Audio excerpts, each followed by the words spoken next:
not so long ago, an art student from Australia passed through Manhattan on her way, or so she thought, to adventures in South America. Instead, she stayed to become the leading director of testosterone-fueled plays by men who use the male psyche like a blunt instrument. Welcome to Women in Theater. I'm Linda Weiner, theater critic of Newsday, and our guest is Jo Bonney, the unlikely force behind such delicately titled shockers as Eric Bogosian's Pounding Nails into My Forehead and Neil LaBute's Fat Pig. She is far more than the woman behind the Guy Theater, but she's also that. I know you're far more than Guy Theater now, especially, but how did the Guy thing start? Perhaps it started with the fact of just working with Eric. Yes, okay. Eric Bogosian is your husband. Right. Yes. Right. Right. And we started working together because I was making a short and hired him to do a voiceover for it. And it was at a time when he was starting to play with different ways of dealing with theater. So as he was starting to create his solo shows, I was just there beside him, working with him on it. And it just evolved naturally. It was never really a setup where I was to be his director. It just, was of that whole downtown period, in the early 80s. And so his sensibility, I actually never found to be, well, obviously, it's testosterone driven, yes, but it's an investigation of testosterone. It is an investigation. I did feel you flinch when I said blunt instrument. I thought, I want her to know that's in quotation marks. Okay, right. Yes.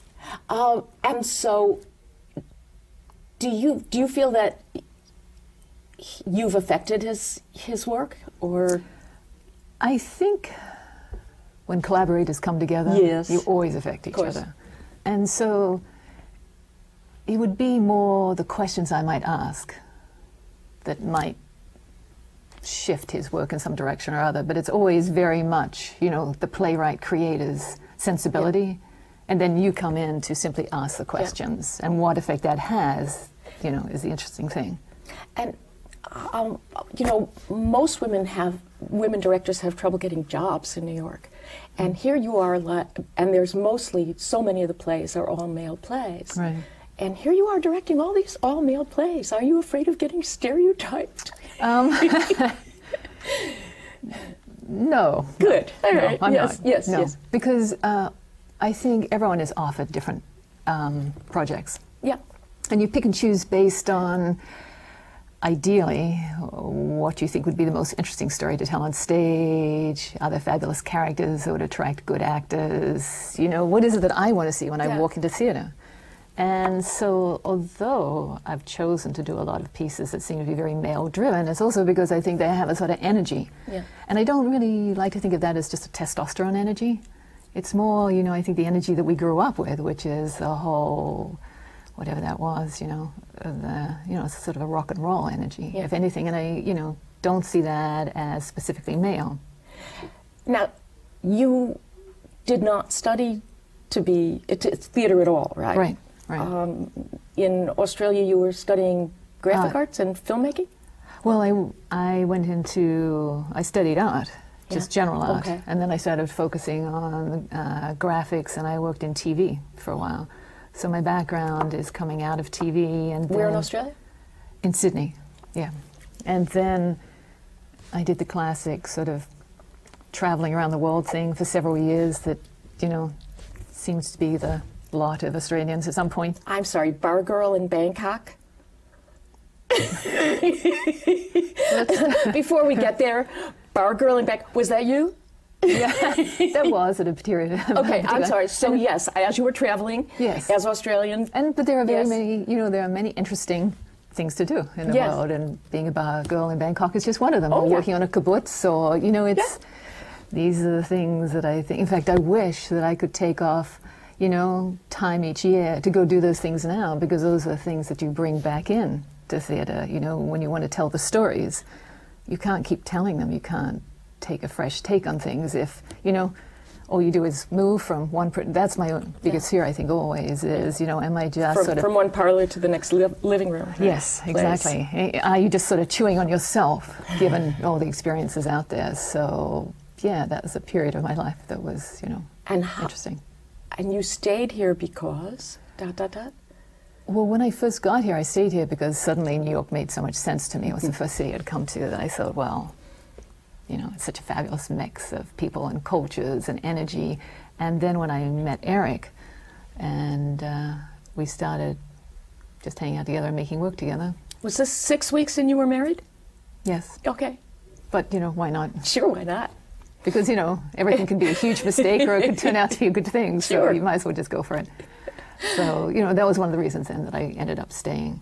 But I think it's also just New York really, you know, does make sense in terms of possibilities. Yeah. And the energy here, and that so many people come from all over the place. So it's a little, you know, it's almost like traveling. But people come here to bring their sensibilities. So. Yeah, yeah. I have this theory that, or there is this theory that I believe, that there's a certain percentage of people who are born all over the world who are really New Yorkers, and it just takes them a little while to find out. I think so. Yeah, Yes. yeah. Yes. They were sort also of trek happy around we're here. long Just enough so to glad. finally Yeah. get to Yeah, the yeah, place where. So, let me talk about the other plays besides the men plays, although we will get back to them. Right. You can't escape it.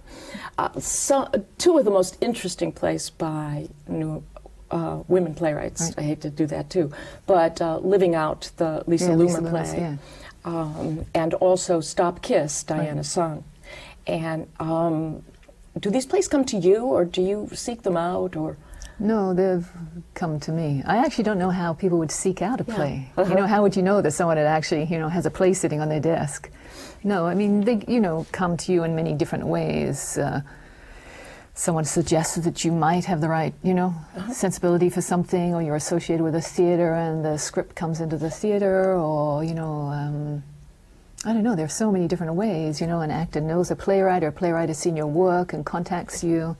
Yeah. So, Well, Stop Kiss was Diana Sung's first play, and no, she had done a couple of other plays before that. I think they just weren't as realized as Stop Kiss. No, it has to be her first play because the first one I saw, you see. Right, right. Okay. See, that makes perfect sense. Yes, yeah. just watch yourself. It was her first Absolutely. play. Her first play. I think she was an accountant before that. Yeah, That's right. I don't know where she came from, really.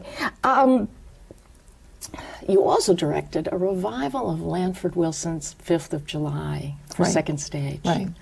A wonderful, really, 5th of July was the first so-called big chill play that got it all right. Yes. You know, and it was a real ensemble piece for you. Was that very different to have this kind of sort of poetic naturalism? I guess that's what they call Lanford Wilson. Right. No, actually, I loved working on that play because it's just showed. it's beautifully structured play. Yeah. And each character is a fully realized character. And he does a wonderful thing of just all the, he holds all the balls in the air.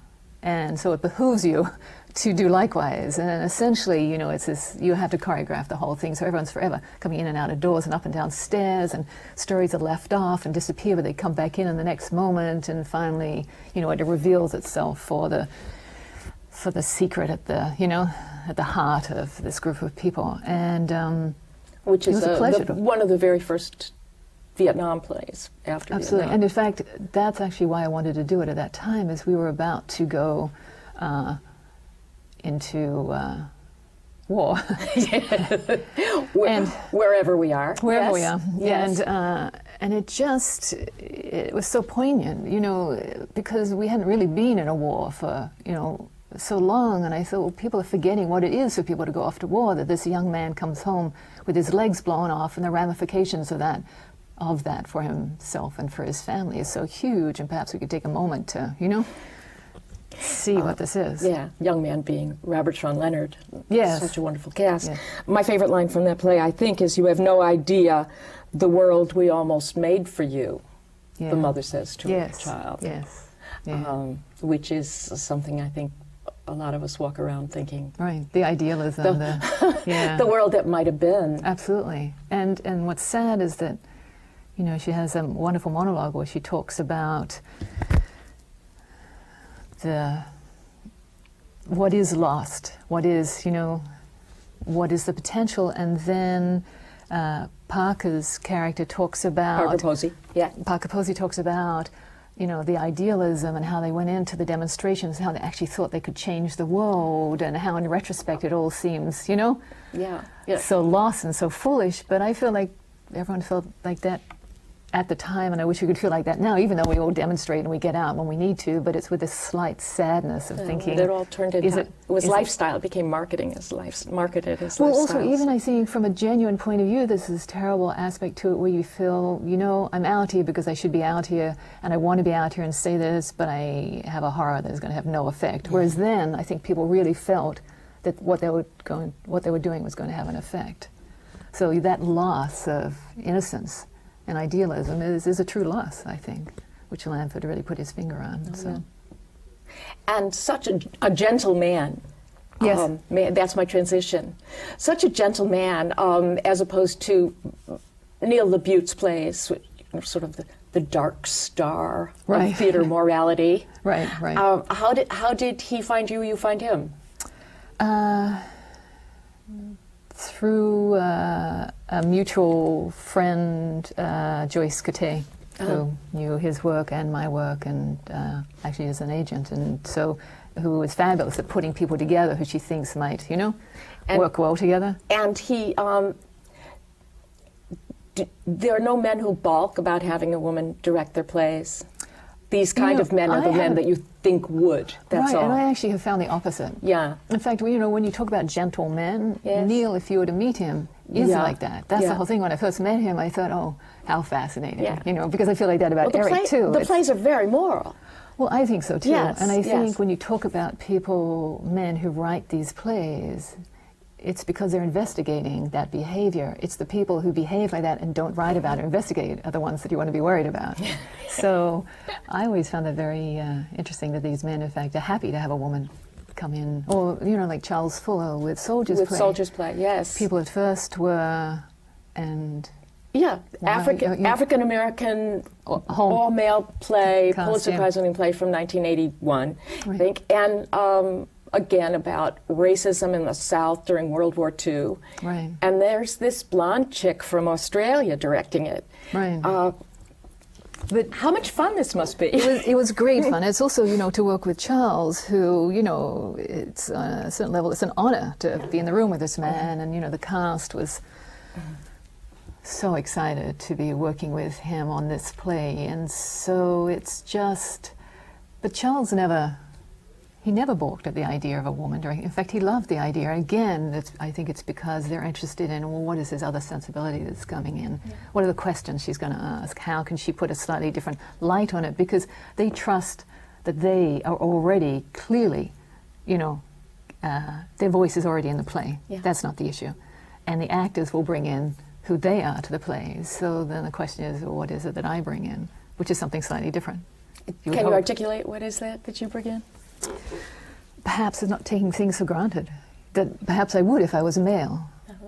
Maybe it's my trying to understand what that is that, you know, generates the questions that these men find interesting. I don't know, it's hard to talk for them. So. Yeah. Was it Danny Hawk who thought your name was Joe, J-O-E? Many people do that. I've been in many. Who are they sending me? Right. No, I've been in many audition rooms even, or particularly early on, not so much now, where people walk in and whoever the male is at the table, they naturally think that would be Joe Bonney. But I think there's something wonderful about being gender neutral in your name. So. Before they know. Right. Yes. Right. Yes. How hard is it to be a director who, I mean, are you associated now with Second Stage, or you know, so you are an associate there, yes. So you have a home then at Second Stage. I always think that freelance directors must have it must be such a rootless existence because you really don't know where the next play's coming from. But well, except that you have homes that you work in, and I personally it suits me because. In the same way that I love to travel. Because you were passing through anyway, I'm always passing through, so. Yeah. So the idea that, you know, at one moment I could be working with Second Stage, another moment with New York Theatre Workshop, or with the Public, or with CSC, or, you know, or you can go to the Taper, or, and MCC, and the Taper, or, you know, it's all, these theatres I think are fabulous to move between, because, you know, the different people you work with in them make the project also interesting. Now, Alan Ball, Yeah. who has written his first play in 12 years, and in the meantime, he won an Oscar for the movie American Beauty, Right. and created 6 Feet Under. Yeah. And now he is coming back to the theater, so it's really a pretty high-profile, big deal. Right. Which you're directing for New York Theater Workshop. Yeah. Are you out of town with it first, or are you No, just no. In starting fact, right here? Alan just came into town, so we're in final casting and the final design meetings for the set and costumes, everything. So Okay. When we're taping this is November of 2006. yes, And this play opens in the spring? we'll of go into previews 2007? in January. In January. Yes, so we go that's into rehearsal in December, Okay. so it's very close. Yeah. Yes. We did a workshop of it last summer, not this recent summer, but the summer before, and we just loved it. I mean, it's such a strong play. It's also very much Alan's voice, and so it's exciting to have his voice back in the theatre. And of course, all the intervening years has just made him a stronger writer. So it's going to be a good experience, I think. Is it cast? It must be cast. Some are cast, some not. A man from Los Angeles and a Middle Eastern man? Is that a man from the Middle East? Is that? Yes, Peter McDeasy is playing Omar, who is a character born in Beirut, Lebanon, but not to go too deeply into the whole story. Yeah, but, we don't. But it's Yes. it's sort of it's an interesting look also at the idea that Americans have no clue when they're talking about people from the Middle East, whether they're talking about someone who comes from Over Lebanon there. or Greece Uh-huh. or Saudi Arabia or Armenia. No clue. It's just a mush, and which is a terrible thing given how deeply we're in over there, and what we're actually going through at the moment. That really, it's there's an unfamiliarity, and so Alan is playing with that a little as part of this much bigger story. It's So delicious. it's pretty interesting, I think. Did you have any interest in theater growing up? Was this something that just happened to you? Well, I always saw a lot of theater, but I never thought of myself as working in theater. But I always love anything that's live. I mean, to go to theater or to go hear music or to see dance or performance, I just think there's something exciting, something visceral about the live performer in front of you. And so although I had never planned to go into it because my interest had always been in the arts, really those barriers break down very easily, I think. It's something that I loved when I first got to New York in the 80s, that so many people I knew, someone would be working in the visual arts, someone would be working in dance, someone would be working in the performance scene. They would all work together and put all these different sensibilities together. And so I thought, well, this is so fascinating. It's all storytelling, isn't it? Yeah, it is. So how do you want to tell the story? Now, you're the editor of a book called Extreme Exposure, which sort of sums up a lot of The stuff the I'm kind of interested in. stuff you know. Yeah. You direct, it's an anthology of solo performances in the 20th century. Right. And this is Lenny Bruce to Laurie Anderson to just a wonderful combination. Yes, yeah. And why do you think that the solo work became such a thriving form Right. in the 20th century? I think it's a couple of things. People talk about the economics of it all the time, but I think the economics go way back. And but I think it did flourish at a time when the grant system was starting to disappear. Oh yeah. But I think it's more than that. I think it's also we came out of this sort of decade. And I don't mean that as a negative, actually. I think it was people discovering who they were and wanting to talk about who they were, particularly people wanting to get new voices into theatre. And so it gave permission to a lot of people who otherwise might not have been able to tell their story to get up on stage. Also, it's a very immediate form. Yeah. So people who love that contact with the audience, and it's a very hard form. I know there's a lot of solo work around, but I think it's not for everyone. Yeah. It's just because you're an actor or a writer doesn't mean that you can pull off a solo show. It is personal and it is so exposed, and that fascinates me. That a lot of that Eric Bogosian and Danny Hoch and others that were used to directing themselves. Right. Sort of allowed you in to be the audience. Well, the interesting thing is they actually hadn't really directed themselves before. That's the interesting thing, is Eric was just starting to create his solo shows as I met him. And Danny had done it on a much smaller scale also. And I think they found it, again, interesting that there was this other eye in the room. Again, just to ask the questions. They'll say, well, what if? Or, you know, why you know, telling That's us that so much story. trust. I mean, in some ways it requires more trust than a playwright with an ensemble play. I think so, because that one individual is wearing the hat of both the playwright and the actor, and they're channeling all the storytelling, even if it's not. I mean, some people deliver very personal pieces, other people create characters to create the different facets of themselves. Well, you also were the directorial consultant or something for Anna Deavere Smith's piece about house arrest. House arrest. Yeah, which that was an interesting history because Anna was very keen to see if the form that she used, you know, the interviewing and taping of all these individuals and then recreating those characters but channeling them herself, could be used with other actors. So House Arrest started as a... and this was the press in the White House. Exactly, exactly. Which she began before Monica Lewinsky, and then it That's right, and turned then it into just something. turned into this whole other thing. Yeah. There's a quote of yours I'm going to throw back at you because I really like it.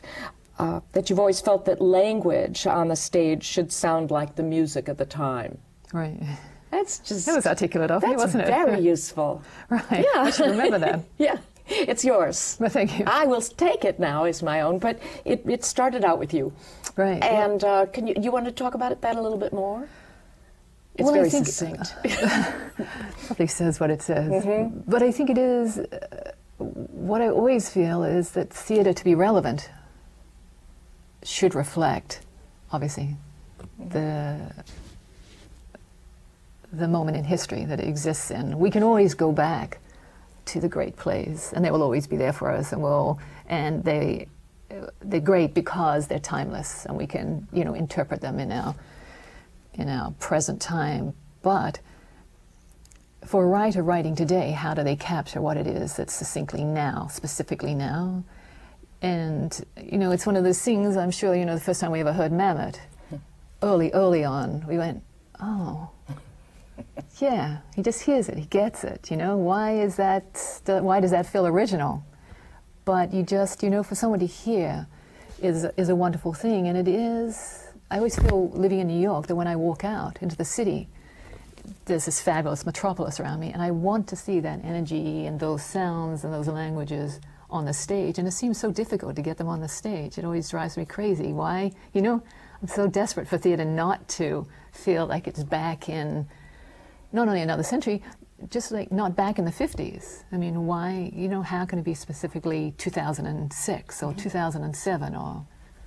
So it's that thing of always listening to see, well, you know, what is the sound of now? Yeah. Which is so elusive, and I don't even know what that is. It's such an abstract that I'm saying, but, you know. Either you said this about Eric's work or he said this about yours, that if you just hear somebody talking on the street corner,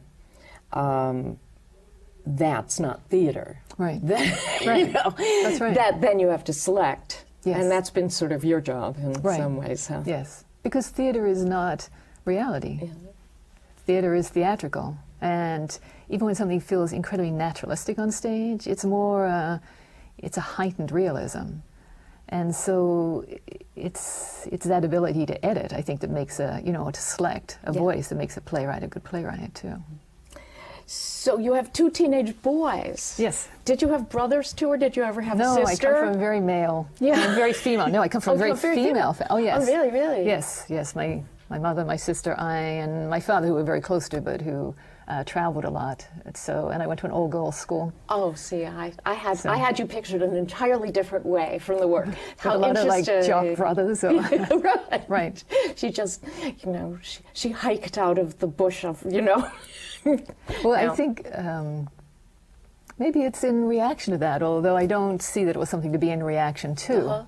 But I don't know, I find it very comfortable to, you know, work with a lot of, you know, male writers, actors. But, you know, I have to say, you know, when we're talking about playwrights like Diana Sun and Lisa Luma, these are really strong women. Oh, yeah. There's not a minute where I would think, oh, you know, here are the delicate female playwrights, and here are, you know, the tough male playwrights. No doilies. Anything, no doilies. Diana right? and Lisa can certainly hold their own with, Yeah. you know? Yeah. So I think that's it. I don't actually, you know, you don't make a division in terms of, you know, this is the power of these different, you know, genders. Yeah. Well, I wouldn't want to. No, I can't even imagine it. Despite the title of our show, right. I do, you know, and being like one of the few female theater critics, so right. I do yes. you know, well, you appreciate. Know that it's, you know, to have that voice out there is so important. So. I can't believe we're out of time. Oh, so, Joe, Bonney, thank you so much for being here. It's a pleasure. And thank you for being here. On behalf of the League of Professional Theater Women, I'm Linda Weiner, and this has been Women in Theater.